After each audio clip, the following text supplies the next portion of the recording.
వీళ్ళు సర్వ్ చేసే ఫుడ్కి వీళ్ళు ఇచ్చే హైప్కి అస్సలు సంబంధం లేదు. హలో ఫ్రెండ్స్, నేను మీ మధుని.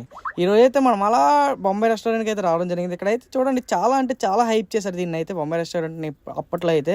సో ఫుడ్ అయితే చాలా బాగుంటుంది అనుకుని వెళ్ళాను. నేను మా ఫ్రెండ్ అయితే వెళ్ళాం, మేమైతే ఇద్దరు వెళ్ళాం అనమాట.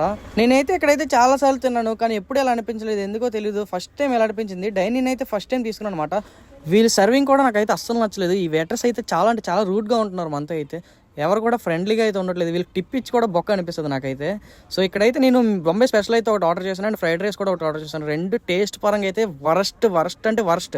అసలు ఇప్పటివరకు నేను ఎప్పుడు ఇలా అనుకోలేదు. చూడండి, ఆ మసాలా కూడా డైరెక్ట్గా వచ్చేస్తుంది. బిర్యానీ టేస్ట్ కూడా అస్సలు బాగాలేదు. సో మీరైతే అవాయిడ్ చేయండి మ్యాక్సిమం. బిల్లు చూడండి ఎంత, ఎంతో జీఎస్టీ కూడా వేశారు. సో జీఎస్టీ వేసినందుకు కాదు, బొంబాయి రెస్టారెంట్ టేస్ట్ అయితే అస్సలు వర్తే కాదు. ఇప్పుడే బొంబాయి రెస్టారెంట్ నుంచి అయితే బయటకు వచ్చాను. ఫుడ్ అయితే అంత వర్త్ అయితే ఏం కాదు, బాగాలేదు టేస్ట్ అయితే.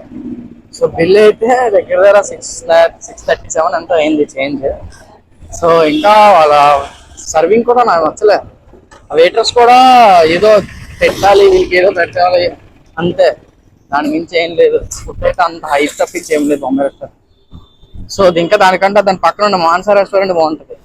సో థ్యాంక్ యూ, రేపు కలుద్దాం, బాయ్.